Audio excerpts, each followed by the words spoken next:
ఈ తరో ఎంక్వైరీ జరగాల్సిన అవసరం ఉంది. ఎందుకంటే ఎంత జరిగింది ఫ్రాడ్ అనేది కూడా మనం ఇంకొంచెం తరోగా పోతే తప్ప ఇది సాధ్యం కాదు. ఈఎన్ఏ దగ్గర నుంచి ఆల్కహాల్ సప్లై చేయని దగ్గర నుంచి డిస్టిలరీ దగ్గర నుంచి ఎంత వచ్చింది, ఎంత ఆఫ్లో పోయింది, ఇవన్నీ కూడా తరోగా చేయాల్సిన అవసరం ఉంది.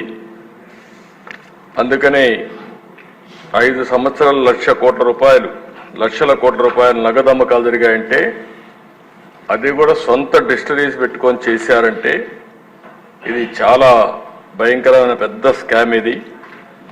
ఇవన్నీ కూడా మనం చూసినప్పుడు నాన్ డ్యూటీ పెయిడ్ లిక్కర్ ఎంత పోయింది అవన్నీ ఉన్నాయి. ఫైనల్గా వాస్తవాలన్నీ బయట రావాలి. అందుకనే ఈ ప్రభుత్వం దీన్ని సిబిసిఐడి ఎంక్వైరీ కేసు అదే సమయంలో దీని అవసరమైతే ఈడీ సపోర్ట్ కూడా తీసుకోవడానికి పెద్ద ఎత్తున క్యాష్ ట్రాన్సాక్షన్ జరిగాయి కాబట్టి వారికి కూడా రెఫర్ చేస్తాం.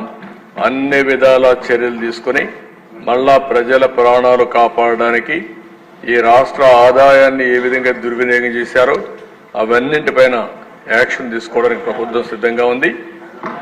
ఒకటి ప్రజల ప్రాణాలు, ప్రజల ఆరోగ్యం, అదే సమయంలో పెద్ద ఎత్తున అవినీతి ఇవన్నీ ఉన్నాయి.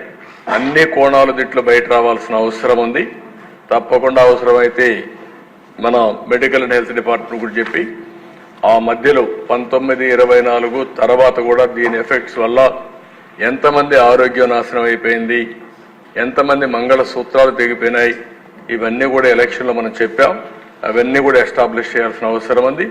దీనిపైన సిబిసిఐడితో తరో ఎంక్వైరీ చేపిస్తాం. ఈడీ కూడా రెఫర్ చేసి యాక్షన్ తీసుకుంటామని సభ ద్వారా తెలియజేస్తున్నాం.